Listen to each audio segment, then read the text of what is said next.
Salam, selamat pagi anak-anak. Apa kabar semuanya? Nah, pasti anak-anak semua sehat ya. Nah, untuk itu anak-anak, sebelum pelajaran mulai di hari ini, anak-anak jangan lupa berdoa ya. Oke, kita mulai dengan pelajaran di hari ini. Tema 4, sehat itu penting. Subtema 2, gangguan kesehatan pada organ peredaran darah. Materi pokok interaksi manusia dengan lingkungannya. Interaksi sosial dalam pembangunan sosial budaya. Pembangunan sosial budaya adalah suatu proses perubahan sosial budaya yang bertujuan untuk meningkatkan taraf hidup masyarakat.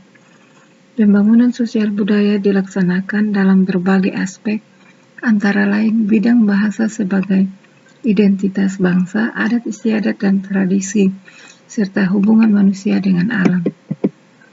Pembangunan dalam aspek bahasa sebagai identitas bangsa.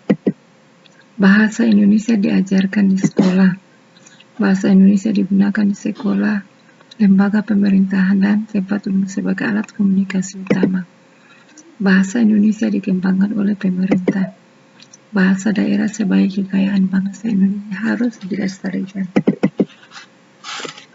Pembangunan dalam aspek adat istiadat dan tradisi.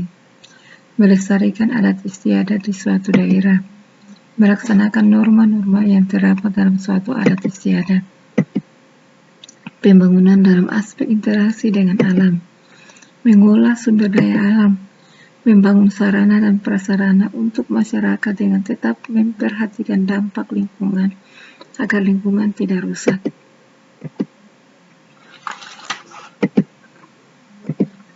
Upaya pembangunan sosial budaya oleh masyarakat.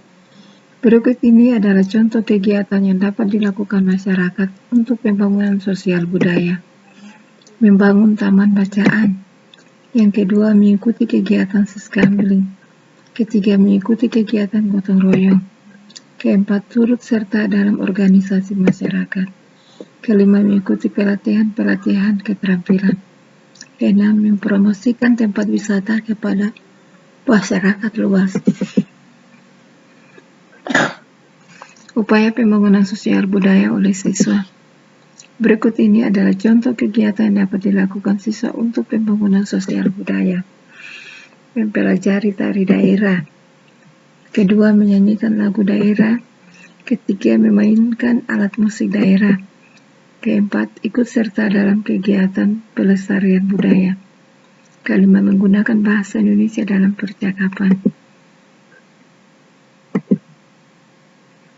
Interaksi dalam pendidikan. Manusia adalah makhluk sosial sehingga manusia akan selalu berinteraksi dengan manusia lain. Dalam kegiatan berinteraksi tersebut, ada interaksi yang dilakukan dalam bidang pendidikan. Ada 3 macam jalur pendidikan yang ditempuh, antara lain pendidikan formal. Ya, pendidikan formal itu mulai dari TK, SD, SMP, SMA, dan perguruan tinggi. Sedangkan pendidikan non-formal itu mulai dari contohnya seperti PAUD, terus kursus musik, kursus menari, dan bimbingan belajar. Sedangkan pendidikan informal itu contohnya seperti pendidikan dalam keluarga. Ada 4 macam interaksi dalam bidang pendidikan, antara lain: yang pertama, interaksi siswa dengan siswa. Kedua, interaksi siswa dengan guru. Ketiga, interaksi siswa dengan sumber belajar. Keempat, interaksi siswa dengan lingkungan.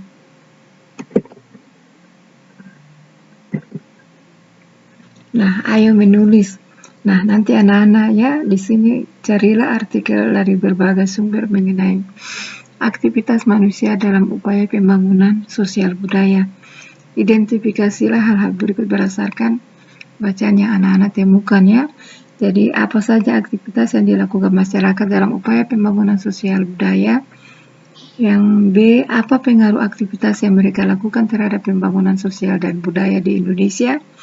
Terus pertanyaan yang kedua, sebagai seorang siswa, Apa yang dapat kamu lakukan untuk pembangunan sosial budaya di Indonesia? Jelaskan ya, nanti anak-anak jawab beberapa pertanyaan ini dengan baik ya. Oke anak-anak, pelajaran kita sampai di sini. Selamat siang, shalom.